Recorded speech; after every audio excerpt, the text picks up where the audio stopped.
Hey guys, welcome back to Kuma Style Reviews. The last two reviews that we did were for Sentinel's Metamor-Force Power Dagwon, as well as their Metamor-Force Fire Dagwon. Both of these are super robots. They're both controlled by one character, and who becomes Dagfire, who merges with Fire Jumbo or Fire Shovel to become either of these super robots. But both Fire Shovel and Fire Jumbo can combine together, along with being powered up by Dagfire here, who is in, and yeah, we tried to explain it in the previous reviews. Lots of convoluted nonsense, but that's the fun of Super Robots, Super Sentai. This kind of merges it all together. But anyway, they become Super Fire Dagwon. This review is going to be really short, actually. There's not a lot to go over. It's kind of showing it off, showing the combined form in terms of articulation. There's not a ton that it can do, but it looks cool as shit. And when you collect this stuff, it's nice to be able to reward yourself with the combined form, man. So yeah, let's go ahead, get started, get you out of here, and hopefully you're having a happy turkey day or whatever you decide to make this Thursday off of work. Alright, and before we even get started here, one of my friends, when I showed them a picture that I took of Super Fire Dagwon with the two boxes behind them, he asked me, do the boxes connect? And I never even thought about that, but I believe they do. So, looking at them, you got that, you got that.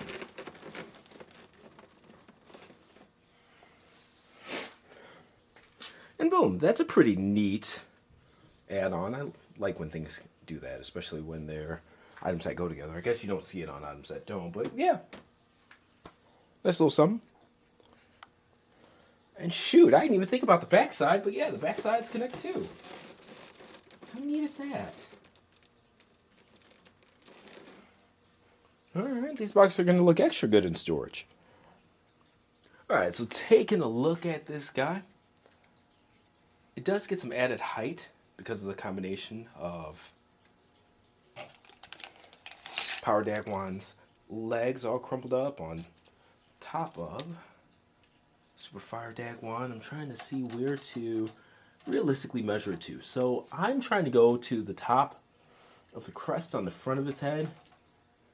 Alright, so I've got about 9 inches on the dot.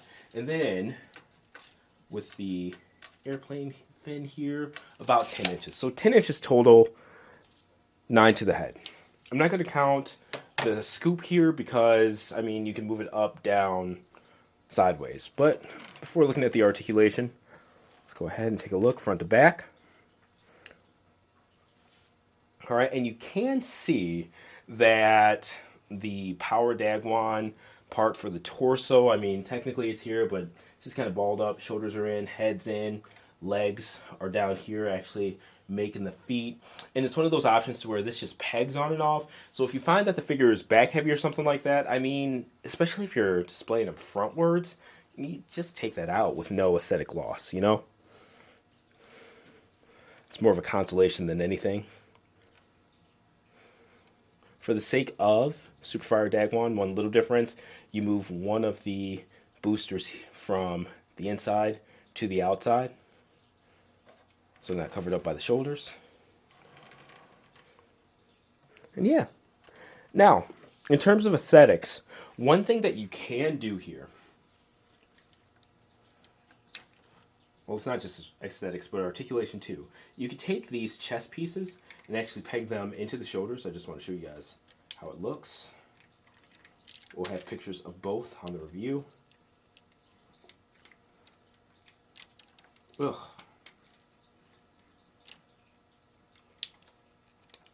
And honestly, I have trouble with these off of the figure as well. Or when the camera's off as well. So it's not hard to find the spot. I mean, the female end's pretty blatant, but I'm going to try something. No, well, yeah. I'll take the whole chest compartment off. See if I can shortcut this, make it a little bit easier for you guys. Problem is the pegs have a little bit of a lip on them, so they're a little bit thicker than the female end, okay? So we've got that. Getting this back in place, you'll notice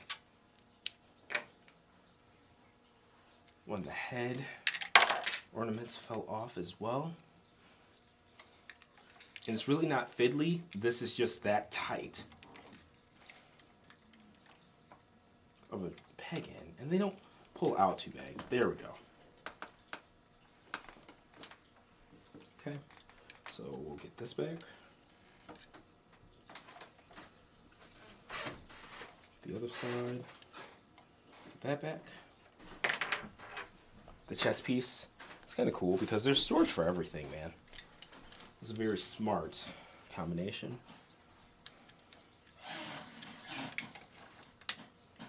Make sure that everything's pegged in. Boom, boom.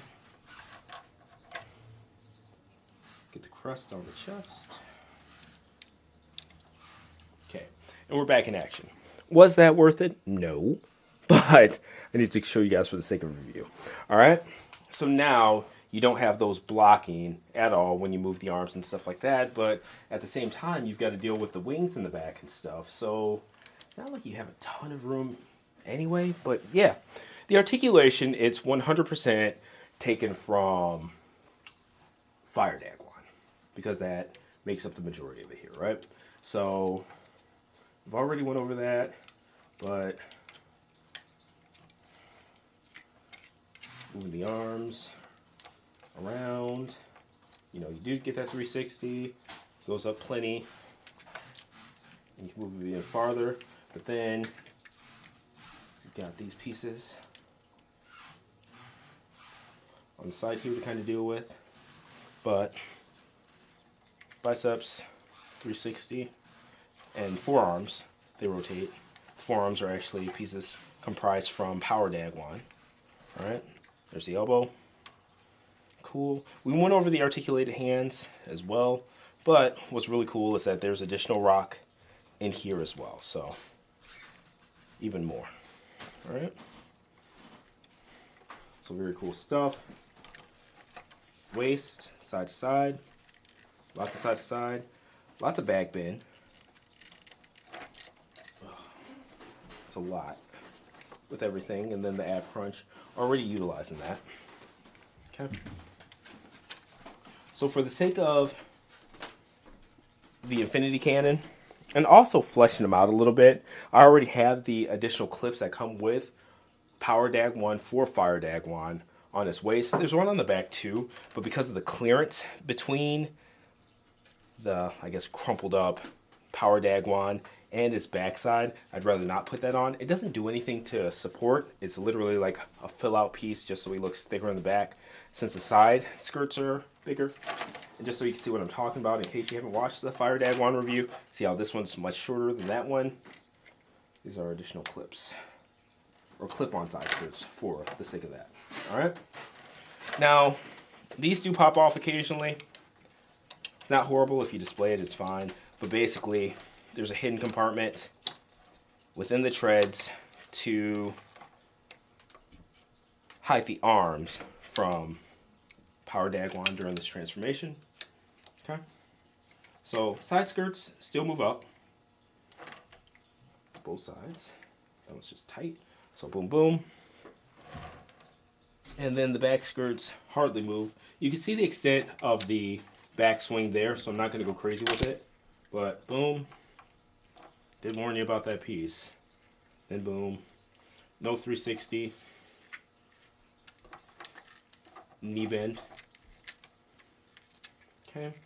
And then the articulation's the same for the foot.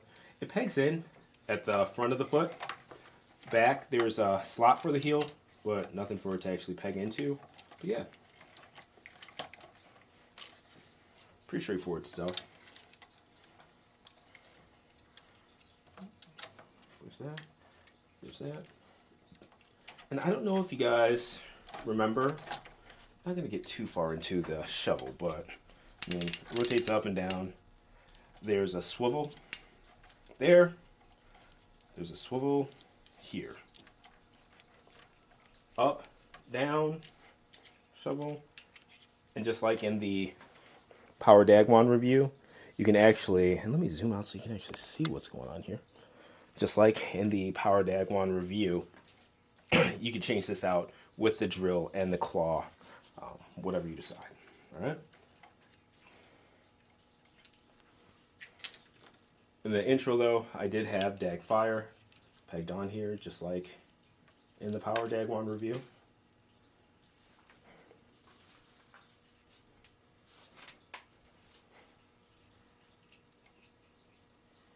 Get those crossed arms back on him. What a fiddly little guy. I love that. Reviews are always time for me to have problems and things pop off that have never popped off once. But it's okay.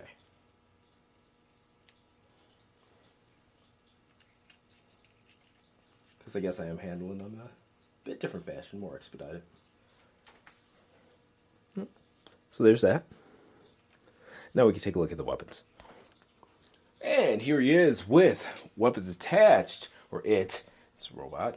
So, right hand, Leo sword, left hip, infinity cannon. Those can be reversed, so there's a female end for the infinity cannon on both sides, and the sword can be flipped and pegged into the other hand just the same. So however you want to configure it, adjust it to your display, you know, whatever works, it's more than fine. And I did take those pieces and put them back on the chest rather than the shoulder. To me, it just plain looks better, more flush. Yeah, aesthetic is king for me, especially when it comes to kind of display and not doing anything too crazy with, with the posing. All right, so it's big, it's mean, and just in terms of getting it compared to, let's see if he fits on here. Fire Dagwon, you can see there's quite a bit of height difference there with the added on pieces. So that's pretty cool. And that's with Fire Dagwon in front of it too.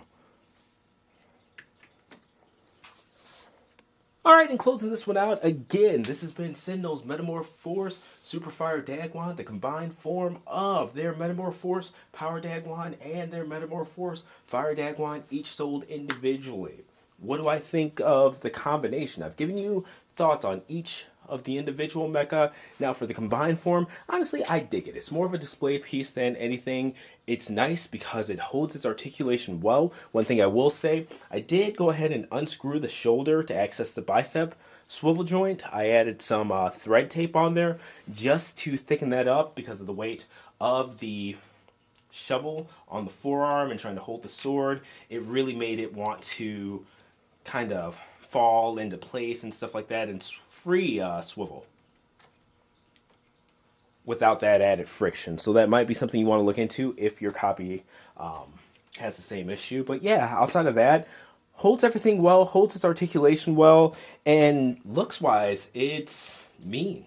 I look forward to having this on a DTOF with both of these guys, either flanking or in front of it, probably in front of it. It's beautiful, you know, but I do have some bias. I am a fan of Commander Brave's Dagwon. Like I've said in multiple reviews now for each of these individual pieces, it's just good. It mixes a lot of tropes from different types of genres and stuff like that, and I think it does it very well, especially for something, what was it, like a 2010 series or so? So it's been a while since it came out. I think it's aged well, the animation and stuff like that. Yeah, it's definitely worth checking out. And I will say, one thing that's cool about this, even though it grows as it goes along in terms of just mecha and things like that, you get an idea of what it's about within the first 2-3 episodes. Easily. And they're like 20 minutes apiece. So, if you find the time to check it out, please do. But in terms of these products, I think even if you're not a fan, they're really cool, playable, quality, just good toys. But I do feel like, especially with the designs and stuff like that, there does need to be some nostalgia attached to it. But let me know what you think in the comments. How do you like how I formatted this with each of the individual pieces and then the combined form as separate reviews? What would you like to see me do different? Would you like me to keep it the same? You know, again, let me know your thoughts in the comments. See you next review. Be well, be safe. Happy holidays.